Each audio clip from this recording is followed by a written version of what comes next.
maternidade. Para algumas pessoas é um projeto de vida, para outras acontece por acaso. No entanto, o que não pode negar é que cada ano o número de mulheres que se tornam mães após os 40 anos aumenta. De acordo com a pesquisa divulgada pelo DataSUS, no Brasil, nas últimas 2 décadas, o número de mulheres que foram mães após os 40 anos aumentou cerca de 49%. Já na faixa etária dos 30 e 39 anos, o aumento foi de 61,4%.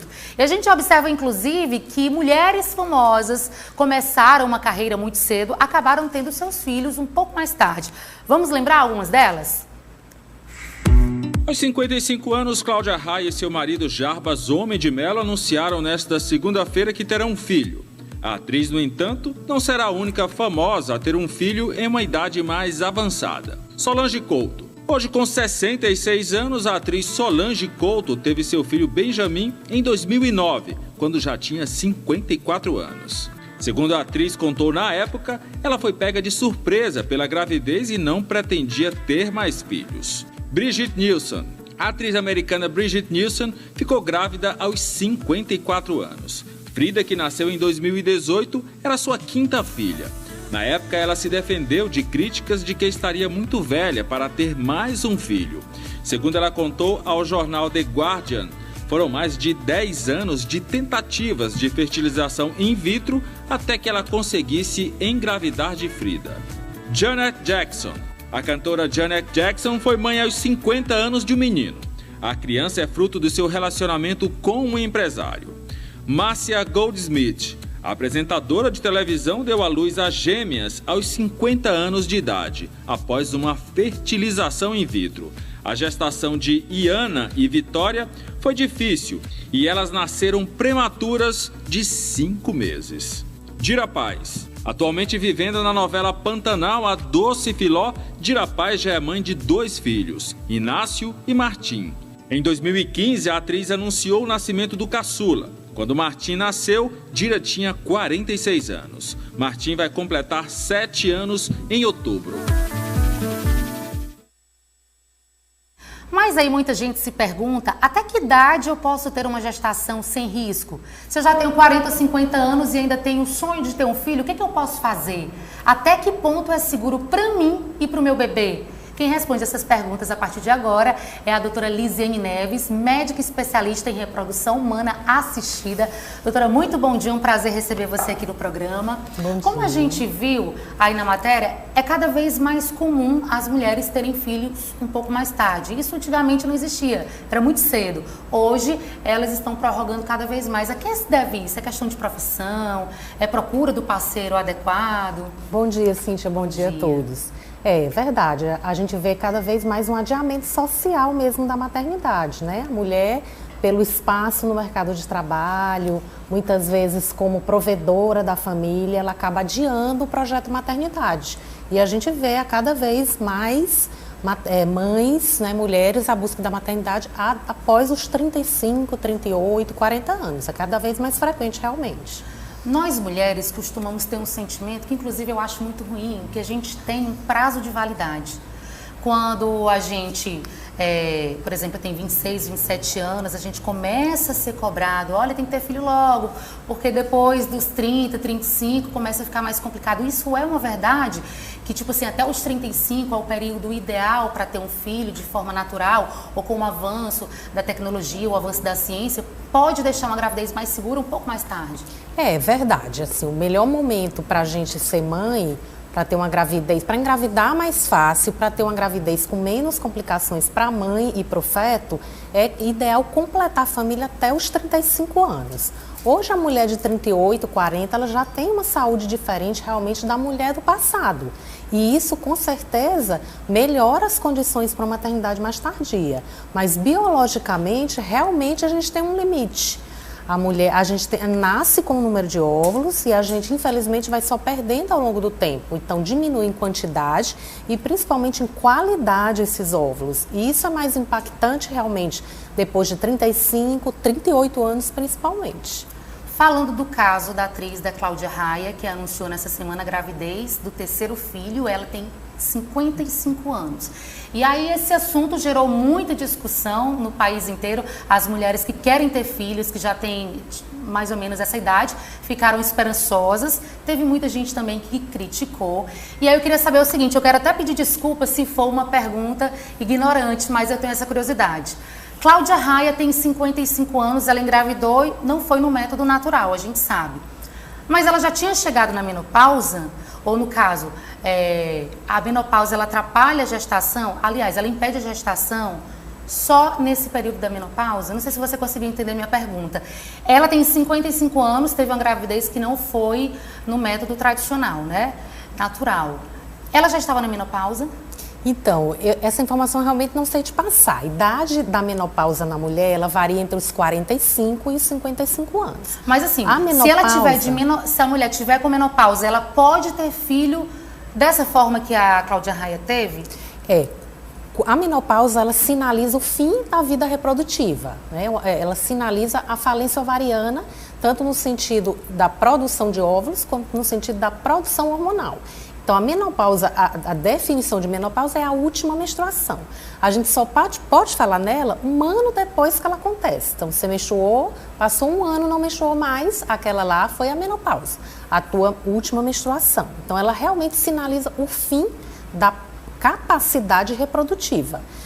Isso não significa que a mulher não pode gestar, ela não pode engravidar com óvulos próprios, porque daí o óvulo já não é mais uma fonte viável de óvulos capazes de gerar um bebê. Mas ela pode gestar, o útero não envelhece.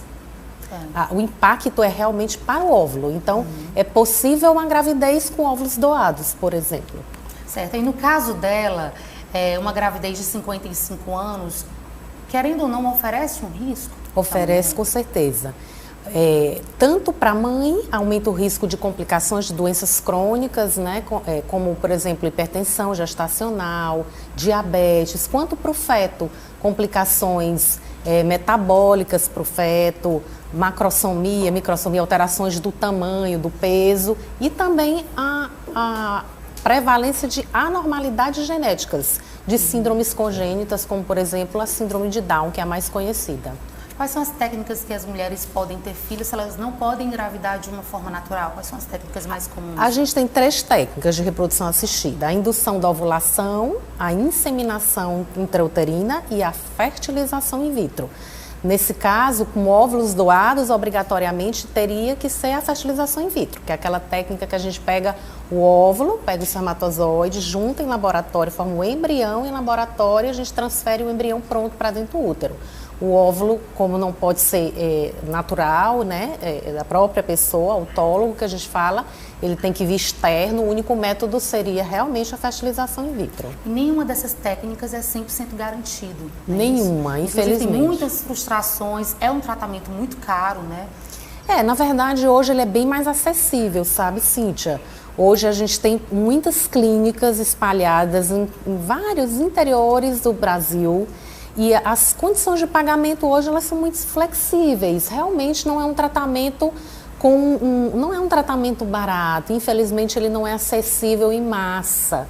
Mas hoje ele já é bem mais acessível para uma parcela considerável da população. Aqui em Teresina, esses 3 métodos são oferecidos? Sim, os 3 métodos são oferecidos. Você perguntou da taxa de resultado. Hoje, a fertilização in vitro, né, que é realmente a técnica que entrega melhores resultados, a gente fala em até 70% de gestação naquele grupo mais favorável, que seriam as pacientes com menos de 35 anos. Daí você percebe a importância realmente da idade da mulher, da idade do óvulo para a coisa acontecer, tanto espontaneamente quanto através das técnicas de reprodução assistida. E as mulheres que estão acompanhando a gente, os maridos que não podem ter filhos de forma natural, tem alguma coisa especial que pode fazer, tipo assim, em relação a se preparar, para se preparar para esse momento? Sim, o estilo de vida é bem importante.